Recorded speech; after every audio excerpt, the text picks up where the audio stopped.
My name's Gunner, and this happened the summer of 2007, maybe 2008. Back when life was just Xbox 360, Mountain Dew, and scary movies we were way too young to watch. No real responsibilities beyond making sure we didn't wake my parents. I grew up on the very edge of Millinocket. The back of our suburb practically bled into hundreds of acres of state forest. When the sun went down, it was just dark, endless trees. That night, my two friends Josh and Mike were staying over. We'd crushed an entire pizza, stayed up playing Halo 3, and watched some low-budget horror movie that felt way scarier in the dark. Sometime after midnight, when the house got that heavy, asleep kind of quiet, Mike brought it up. Let's go to the camp. He was referring to Camp Silver Birch. My dad had told me about it years before, an old all-girls summer camp that shut down in the late 90s.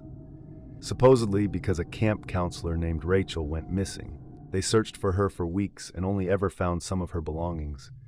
The camp closed that same year after the parents' outrage.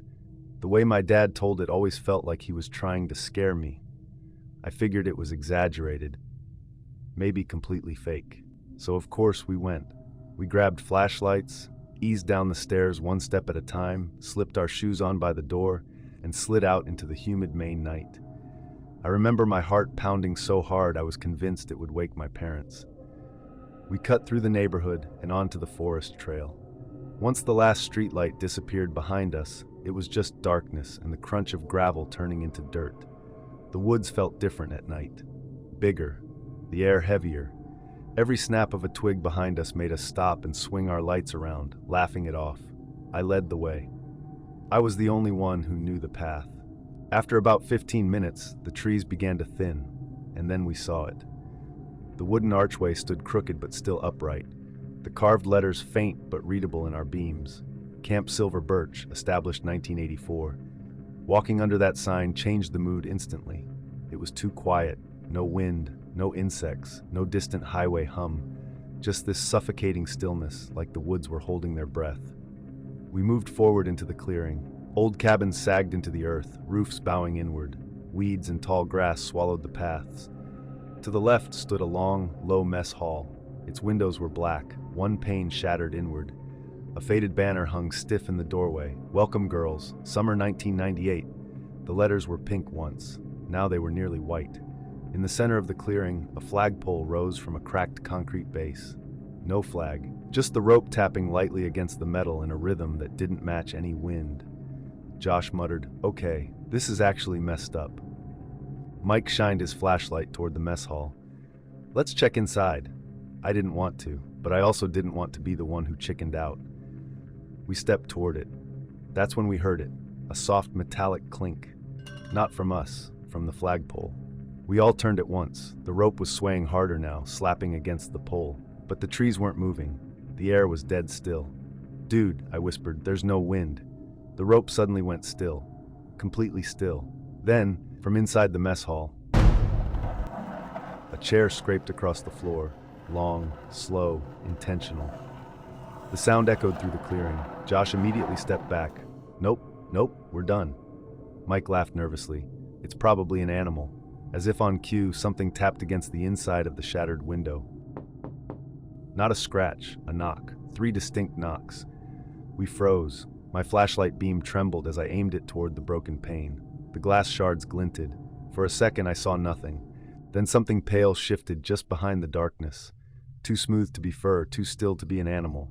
It moved closer. A face pressed just behind the remaining glass.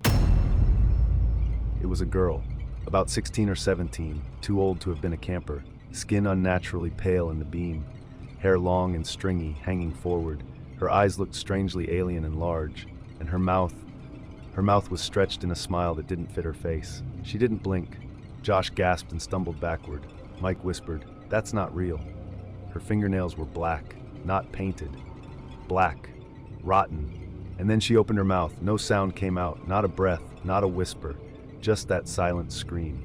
She disappeared from the window, and a second later, the mess hall door slammed open. We all screamed and bolted. I don't even remember deciding to run. My body just moved. Branches whipped against my arms as we tore back toward the trees. Behind us, I could hear footsteps in the grass. Light, barefoot. keeping pace. I didn't look back. I couldn't. We crashed through the forest. The footsteps followed for a while. Then they stopped. By the time we hit my driveway, the porch light flicked on. My dad stood in the doorway. "What the hell are you boys doing?" We must have looked insane. Muddy, sweating, out of breath, white as sheets. We tried talking over each other, explaining what we saw. A girl, in the mess hall. She chased us. My dad's face changed, not confused, not amused. He told us to get inside. The next morning, I asked him again about Rachel, the counselor who went missing. This time, he didn't smile. He told me again how she was never found even after weeks of scanning with the search party. The camp shut down weeks later. I still haven't went back to Camp Silver Birch, but I recently got a message from Josh. Mike's back in town. He wants to go back to Camp Silver Birch. I don't, because if that was Rachel, then she's been waiting in those woods for almost 20 years. Last time we ran. Next time, I'm not sure she'll let us.